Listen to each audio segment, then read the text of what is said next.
गठिया को सिर्फ गठिया की तरह नहीं, एक अलग बीमारी की तरह इस पॉडकास्ट के बाद जरूर जान पाएंगे। आखिर रूमेटॉइड आर्थराइटिस होता क्या है? देखिए, रूमेटॉइड आर्थराइटिस आम बोलचाल की भाषा में हम इसे गठिया कहते हैं। जो ऑस्टियोआर्थराइटिस है उसका उम्र से डायरेक्ट कोई लेना देना नहीं है। जनरली ये एक ऑटो इम्यून डिजीज है। इम्यूनिटी जो आपका बॉडी गार्ड है, अगर आपका बॉडी गार्ड आपकी बॉडी के अगेंस्ट ही काम करने लगे तो वो एक ऑटो इम्यून डिजीज कहलाएगा और आपकी बॉडी को नुकसान पहुंचाएगा। तो इसमें दुश्मन बाहर नहीं होता, आपके शरीर के अंदर ही होता है। परिवार में किसी को भी ये बीमारी नहीं थी, क्या ये मुझे क्यों हो गई? यस, रूमेटॉइड आर्थराइटिस जेनेटिक हो सकती है, पर सिर्फ जेनेटिक कॉज इसमें इंपॉर्टेंट नहीं है। अगर आप सिगरेट पीते हैं तो ये देखा गया है कि जो सिगरेट स्मोकर्स हैं उनमें 2.5 से 3 गुना चांसेस ज्यादा होते हैं रूमेटॉइड आर्थराइटिस होने के। अर्ली मॉर्निंग में जब भी लोग उठते हैं तो पूरे जॉइंट्स जो होते हैं बिल्कुल अकड़ गए होते हैं, पूरी बॉडी अकड़ गई होती है। रूमेटॉइड आर्थराइटिस के सिम्टम्स, अगर जैसा आपने बताया सुबह उठने में अकड़न होना, जिसे हम मॉर्निंग स्टिफनेस कहते हैं, ये बहुत इंपॉर्टेंट साइन है इसका। Joint pains, morning stiffness is a very important marker, और पेन सहना आर्थराइटिस को बिगाड़ने के बराबर है। क्या ये रूमेटॉइड आर्थराइटिस सिर्फ जॉइंट्स तक सीमित है या कुछ इससे बाहर भी? रूमेटॉइड आर्थराइटिस को सिर्फ गठिया तक सीमित नहीं है। ये ऐसी बीमारी है जो पूरे ऑर्गन्स को एक साथ इन्वॉल्व करती है। तो क्या इसका ट्रीटमेंट स्टेरॉइड ही है? यहाँ पे जो हम स्टेरॉइड्स देते हैं, मैं बता दूं, वो हम लॉन्ग टर्म स्टेरॉइड्स नहीं देते। यहाँ पे जो स्टेरॉइड्स देते हैं हम इसलिए देते हैं ताकि जो इन्फ्लेमेशन है वो सबसाइड हो जाए, और साथ ही साथ वो दवाएं भी देते हैं जो आपके इम्यून सिस्टम को रेगुलेट करे। रूमेटॉइड आर्थराइटिस में mobility is the key, mobility is the treatment. क्या आपको सुबह उठते ही हाथों में अकड़न महसूस होती है? जॉइंट्स में दर्द और सूजन लंबे समय तक बनी रहती है? क्या सिर्फ पेन किलर खाना ही इसका इलाज है? रूमेटॉइड आर्थराइटिस यानी ऐसी बीमारी जो सिर्फ बुजुर्गों तक सीमित नहीं है, बल्कि 20 से 40 की उम्र में युवाओं को भी प्रभावित कर सकती है। नमस्कार, मैं doctor Sheetal Rajdan, clinical consultant Felix hospitals Noida, और आज इन्हीं सभी सवालों के जवाब देने के लिए आज हमारे साथ मौजूद हैं डॉक्टर सचिन, जो एक अनुभवी रिमेटोलॉजिस्ट हैं, जो हमें बताएंगे कि रूमेटॉइड आर्थराइटिस आखिर होता क्या है, इसके शुरुआती सिम्टम्स क्या हैं, डायग्नोसिस कैसे होता है, और आज की मॉडर्न मेडिकल साइंस में इसके कितने इफेक्टिव ट्रीटमेंट्स मौजूद हैं। सो डॉक्टर साहब, स्वागत है आपका हमारे फेलिक्स टॉक्स में। थैंक यू डॉक्टर शीतल। और ये बहुत ही अच्छा प्लेटफॉर्म है जिसके माध्यम से मैं समझता हूँ कि जो जनरल पब्लिक है उसमें रूमेटॉइड आर्थराइटिस को लेके कुछ भ्रांतियाँ हैं तो वो दूर होंगी, और लोग ज़्यादा से ज़्यादा जानेंगे इसके बारे में, और गठिया को सिर्फ गठिया की तरह नहीं, एक अलग बीमारी की तरह इस पॉडकास्ट के बाद ज़रूर जान पाएंगे। Right sir. तो शुरुआत करते हैं डॉक्टर साहब कि आखिर रूमेटॉइड आर्थराइटिस होता क्या है और कितना डिफरेंट है ये बाकी जॉइंट पेन्स जैसे होते हैं? राइट, सबसे बुनियादी सवाल यही है। देखिए, रूमेटॉइड आर्थराइटिस आम बोलचाल की भाषा में हम इसे गठिया कहते हैं। तो गठिया या ऑस्टियोआर्थराइटिस या रूमेटॉइड आर्थराइटिस, लोग इसको कंफ्यूज करके मिक्स कर देते हैं। जो ऑस्टियोआर्थराइटिस होता है, मैं आपको बता दूं, ये एज बढ़ने के साथ साथ होता है। जैसे जैसे आपकी एज बढ़ती है, हड्डियां कमज़ोर होती हैं, जॉइंट्स धीरे धीरे घिसने लगते हैं, उसको हम ऑस्टियोआर्थराइटिस कहते हैं। जबकि इसके विपरीत जो ऑस्टियोआर्थराइटिस है उसका उम्र से डायरेक्ट कोई लेना देना नहीं है। जनरली ये एक ऑटो इम्यून डिजीज़ है। आप ऑटो इम्यून को ऐसा समझ लीजिए कि इम्यूनिटी जो आपका बॉडी गार्ड है, अगर आपका बॉडी गार्ड आपकी बॉडी के अगेंस्ट ही काम करने लगे तो वो एक ऑटो इम्यून डिजीज कहलाएगा और आपकी बॉडी को नुकसान पहुंचाएगा। तो इसमें दुश्मन बाहर नहीं होता, आपके शरीर के अंदर ही होता है। तो rheumatoid arthritis is a auto immune disease, और ये 20 से 40, 50, 60 साल तक की उम्र में लोगों में देखा जाता है। ज़रूरी नहीं है कि ज़्यादा एज वालों में ही मिले। ओके डॉक्टर साहब, एक कुलीग हैं हमारे, वो भी 28 साल की हैं और काफ़ी महीनों से उनको जॉइंट प्रॉब्लम थी। तो क्या उन्हें भी रूमेटॉइड आर्थराइटिस जैसी चीज़ हो सकती है? डेफिनेटली हो सकता है। अगर वो सिम्टम्स रूमेटॉइड आर्थराइटिस के हैं, आप एक डॉक्टर के पास जाते हैं, आपके सिम्टम्स, आपके टेस्ट्स, इन सब के बेसिस पे अगर ये डायग्नोसिस बनती है कि उनको आरए या रूमेटॉइड आर्थराइटिस है, तो डेफिनेटली इस एज में भी होता है। तो डॉक्टर साहब, एक वीवर हैं हमारे, उन्होंने हमसे ये पूछा है कि परिवार में किसी को भी ये बीमारी नहीं थी। राइट। तो क्या ये मुझे क्यों हो गई? राइट, अक्सर लोगों का सवाल होता है मुझे ही क्यों हुआ। सो इस सवाल का जवाब इसमें छिपा है कि यस, रूमेटॉइड आर्थराइटिस जेनेटिक हो सकती है, पर सिर्फ जेनेटिक कॉज ही इसमें इम्पॉर्टेंट नहीं है। इसमें इन्वायरमेंटल फैक्टर्स भी बहुत इंपॉर्टेंट रोल प्ले करते हैं। अब इन्वायरमेंटल फैक्टर्स क्या हैं? इन्वायरमेंटल फैक्टर्स मतलब आपके आसपास की जो आबो हवा है, आप जैसे लाइफस्टाइल फॉलो कर रहे हैं और जैसा खान पीन आप खा रहे हैं, इनसे बहुत हद तक ये रिलेटेड है। फॉर एग्जांपल, अगर आप सिगरेट पीते हैं तो ये देखा गया है कि जो सिगरेट स्मोकर्स हैं उनमें 2.5 से 3 गुना चांसेस ज़्यादा होते हैं रूमेटॉइड आर्थराइटिस होने के। एक स्टडी के अनुसार अगर मैं आपको बताऊं तो कॉन्जेनाइटल ट्विंस थे, जो बिल्कुल ट्विंस होते हैं जिनका जेनेटिक मटेरियल सब कुछ सेम होता है। उसमें उन्होंने पाया कि जो ट्विन एक बंदा वो स्मोक करता था उसमें आरए डेवलप होने के चांसेस आगे 2.5 गुना से 3 गुना तक ज़्यादा हुए इन कंपैरिजन टू जिसने स्मोक नहीं किया था। तो yes, these are the factors. साथ में कुछ infections like Epstein Barr virus और कुछ अदर इन्फेक्शंस, इन सबको मिलाकर भी जो एक इन्वायरमेंटल फैक्टर्स बनते हैं, ये आपके रूमेटॉइड आर्थराइटिस होने की संभावनाएं बढ़ा देते हैं। ओके डॉक्टर साहब, आपने देखा बहुत सारी मैक्सिमम पॉपुलेशन आजकल अर्ली मॉर्निंग में जब भी लोग उठते हैं तो पूरे जॉइंट्स जो होते हैं बिल्कुल अकड़ गए होते हैं, पूरी बॉडी अकड़ गई होती है और बहुत सारे लोगों को 1 से 2 घंटे उन्हें टाइम लगता है। इनफैक्ट मेरी फैमिली में कुछ लोग हैं जो कहते हैं हमें मॉर्निंग के 1-2 घंटे चाहिए कि हमारी तो बॉडी इतनी अकड़ी है कि इसको सीधा करने में हमें 1-2 घंटे लगेंगे, तब हम अपने बेड से उठ सकते हैं। राइट। सो क्या ऐसे ही रूमेटॉइड आर्थराइटिस के सिम्टम्स होते हैं? डेफिनेटली होते हैं। और रूमेटॉइड आर्थराइटिस के सिम्टम्स अगर जैसा आपने बताया सुबह उठने में अकड़न होना, जिसे हम मॉर्निंग स्टिफनेस कहते हैं, ये बहुत इंपॉर्टेंट साइन है इसका। रूमेटॉइड आर्थराइटिस की डायग्नोसिस के लिए जो इंपॉर्टेंट चीज़ है वो है early morning stiffness, involvement of small hand joints. 10 या उससे ज़्यादा जॉइंट भी अगर आपके इन्वॉल्व हो रहे हैं, उसमें पेन हो रहा है, स्टिफनेस हो रही है या स्वेलिंग हो रही है, तो और आपके कुछ ब्लड टेस्ट्स जैसे RA factor, anti CCP antibodies, ESR, CRP, ये कुछ टेस्ट डॉक्टर आपको रिकमेंड करते हैं। इनके बेसिस पे जब आप डॉक्टर्स के पास जाएंगे वो एनालाइज करेंगे और वो आपको बताएंगे कि क्या आपको आरए है या नहीं है। तो joint pains, morning stiffness is a very important marker, और पेन सहना आर्थराइटिस को बिगाड़ने के बराबर है। ओके सो डॉक्टर साहब, बहुत बार हमने देखा कि कुछ पेशेंट्स ऐसे हैं जिन्हें डायग्नोसिस तो हुआ रूमेटॉइड आर्थराइटिस, लेकिन आगे चल के उनकी लंग की प्रॉब्लम या कुछ और ऑर्गन्स भी इन्वॉल्व हुए। तो क्या ये रूमेटॉइड आर्थराइटिस सिर्फ जॉइंट्स तक सीमित है या कुछ इससे बाहर भी? बहुत इंपॉर्टेंट है ये चीज़ जानना, और इस पॉइंट को मैं एक आगे ले जाऊंगा। रूमेटॉइड आर्थराइटिस, जिसको हम आम बोलचाल की भाषा में गठिया कहते हैं, ये एक मिसनॉमर ही आप समझ लीजिए एक तरह से। क्यों? क्योंकि रूमेटॉइड आर्थराइटिस सिर्फ गठिया नहीं है, ये एक मल्टी सिस्टम डिजीज़ है। ये ऑटो इम्यून डिजीज़ है जो आपके बहुत सारे ऑर्गन्स को इफेक्ट करता है। सबसे इंपॉर्टेंट लंग्स, आपको ILD यानी आपका लंग स्टिफ हो जाता है। दूसरी चीज़ आपकी आईज़, वहाँ पे ड्राइनेस यानी सिक्का सिंड्रोम टाइप के फीचर्स आ जाते हैं। आपकी जो ग्लैंड्स हैं, स्वेट, आँखों में जो टीयर ग्लैंड्स हैं, जो आपकी टेस्ट है, जो सलाइवरी है, जहाँ से आपका म्यूकस निकलता है, लार निकलती है, वो सूख जाते हैं।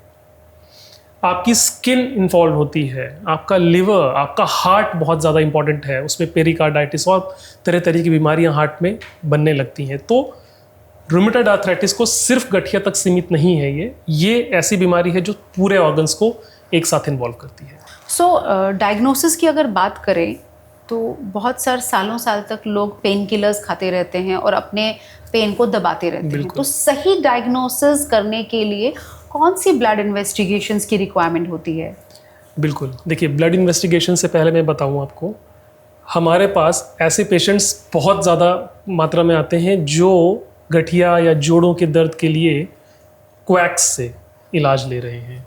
जो क्वैक्स हैं, जो पेरिफेरीज में बैठे हैं, वो क्या करते हैं, वो आपको दवाई देते हैं पुड़िया में डाल के, और वो दवाई अक्सर स्टेरॉइड्स होते हैं। ये स्टेरॉइड्स इतना नुकसान पहुंचाते हैं कि जब पेशेंट हमारे पास पहुंचता है, जॉइंट डैमेज इतना हो चुका होता है कि वो रिवर्स नहीं हो सकता। राइट? अब बात करते हैं आपके टेस्ट्स की। जो जैसे आप आए, जितनी जल्दी आप आएंगे डॉक्टर्स के पास, और जितनी जल्दी डायग्नोसिस बनेगी, टेस्ट करवाएंगे, उतना आपके लिए अच्छा है। सबसे इंपॉर्टेंट टेस्ट है आरए फैक्टर, रूमेटॉइड फैक्टर। दूसरा टेस्ट हम करवाते हैं एंटी-सीसीपी एंटीबॉडीज़। फिर कुछ हम टेस्ट कराते हैं आपकी बीमारी की सीवियरिटी को देखने के लिए, जैसे ESR, CRP ये। इसके बाद हम देखते हैं आपके जॉइंट्स कितने इन्वॉल्व हैं। हम सारे जॉइंट्स को इवैल्यूएट करते हैं, उनको पैल्पेट करके देखते हैं कहाँ पे कितनी टेंडरनेस है, कोई स्वेलिंग है या नहीं है। इन सब चीज़ों के बाद हम ये भी देखते हैं कि ये जो जॉइंट पेन है, क्या ये कुछ ही दिनों का है या 6 हफ्ते से ज़्यादा का है। इन सारे पैरामीटर्स को देखने के बाद एक हम डायग्नोसिस या कंक्लूजन पे पहुंचते हैं कि इसको रूमेटॉइड हो सकता है। दूसरी इंपॉर्टेंट बात ये भी है कि ज़रूरी नहीं कि आपका आरए फैक्टर या एंटी-सीसीपी पॉजिटिव आए तभी हो। जनरल पॉपुलेशन में भी देखा गया जिनमें कोई लक्षण नहीं है, उनमें भी आरए फैक्टर पॉजिटिव आ सकता है। लेकिन इसका मतलब ये नहीं कि आपको गठिया है। लेकिन ऑन द कॉन्ट्रेरी ये भी है कि अगर आपका आरए फैक्टर नेगेटिव आ रहा है और आपको लक्षण हैं गठिया के पूरे तो आपको आरए नहीं है, क्योंकि आपका टेस्ट नेगेटिव आया है। उसको हम सीरो नेगेटिव आरए कहते हैं। ओके। तो बहुत सारे लोग ये भी कहते हैं कि हमारे रिपोर्ट्स तो नॉर्मल आए थे, राइट, लेकिन पेन तो अभी भी है। तो अब डॉक्टर साहब ने अल्ट्रासाउंड और MRI लिख दिया, पता नहीं क्यों लिख दिया। अब ये चीज इसी की कंटिन्यूएशन में है ये इसीलिए है क्योंकि वो सीरो नेगेटिव आ रहे, वो सस्पेक्ट कर रहे हैं। इसमें हम सिर्फ टेस्ट पे डिपेंडेंट नहीं रहते। ओके। यहाँ पे डॉक्टर्स के क्लिनिकल एक्यूमेन या उसकी पेशेंट की जो प्रेजेंटेशन है वो बहुत इंपॉर्टेंट है। तो जब डॉक्टर को बहुत स्ट्रॉन्ग सस्पिशन है कि ये बीमारी है, भले ही आपके टेस्ट नेगेटिव आए हो, तब भी आपको गठिया आप मान के चलिए कि फिर होगा, अगर डॉक्टर ने कहा है तो। डॉक्टर साहब, अब ट्रीटमेंट की बात करते हैं। अक्सर पेशेंट कहते हैं, जैसे आपने अभी स्टेरॉइड्स की बात की, तो उनका कहना है कि अगर हम किसी रियूमेटोलॉजिस्ट के पास जाएंगे तो वो हमें स्टेरॉइड्स ही देते हैं। तो ऐसा पेशेंट्स का भी है।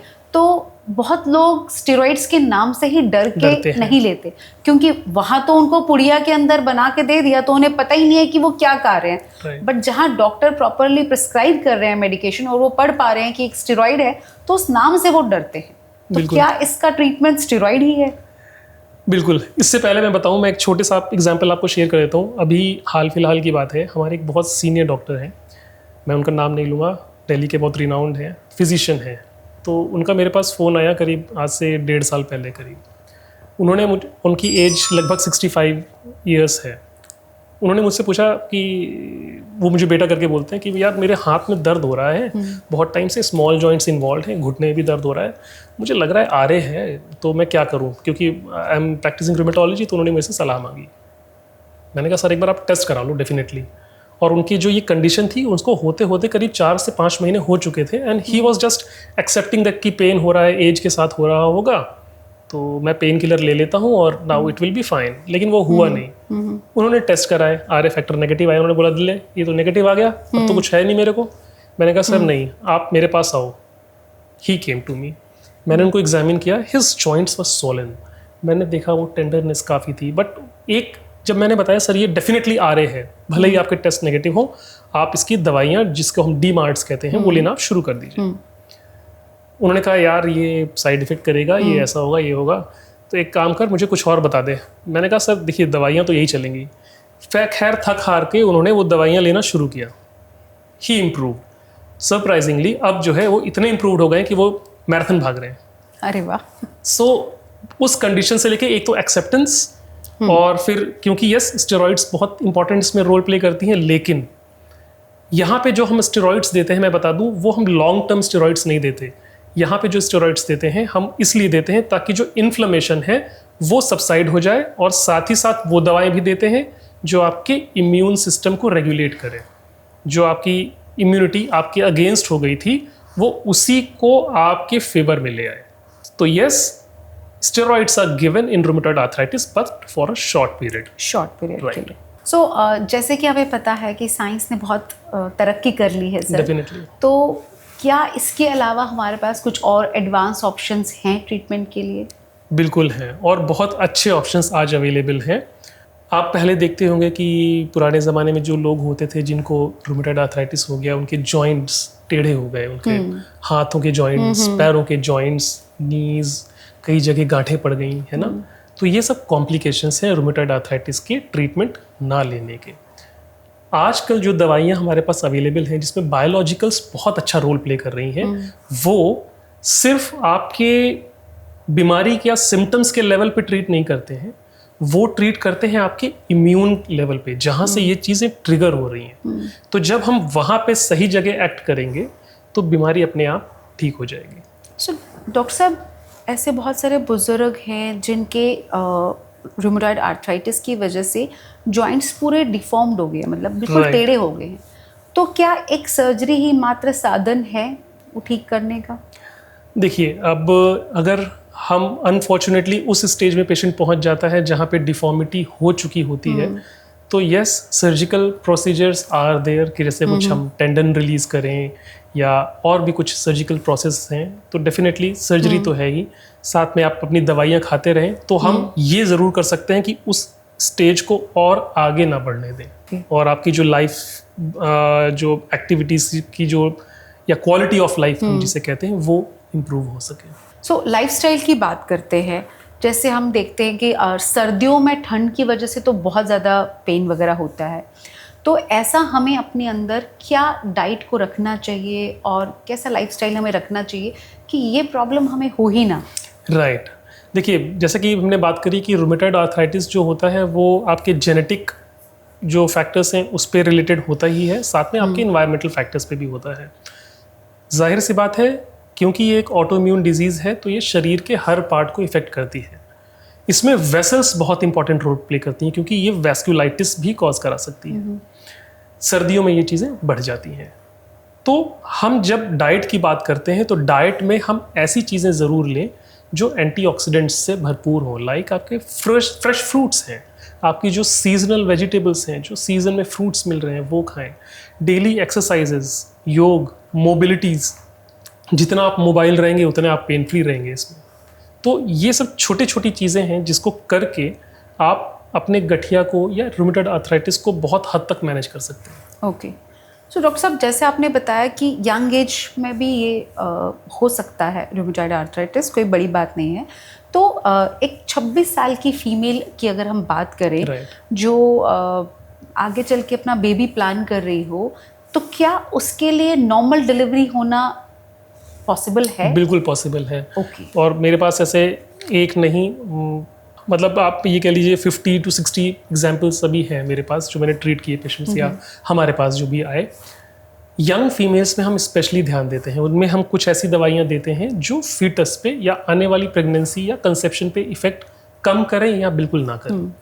तो रूमेटॉइड आर्थराइटिस का मतलब ये नहीं कि आपकी लाइफ ख़त्म हो गई है, आपकी शादी अभी नहीं हुई है या होने वाली है या आप बेबी प्लान कर रहे हैं, जो भी चीज़ें हैं आप अपने डॉक्टर को बताएं।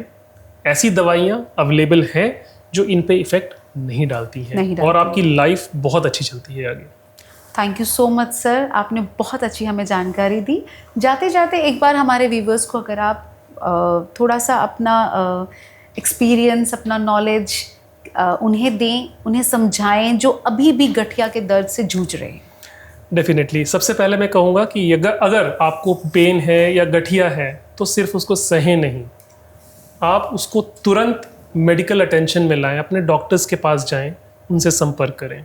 दूसरी बात, कभी भी अनक्वालिफाइड डॉक्टर से या जो क्वैक्स बैठे हैं उनसे दवाई लेने की बजाय अपने क्वालिफाइड डॉक्टर्स के पास जाके उनसे सवाल करें कि ऐसा क्यों हो रहा है, वो आपको बेहतर जवाब देंगे।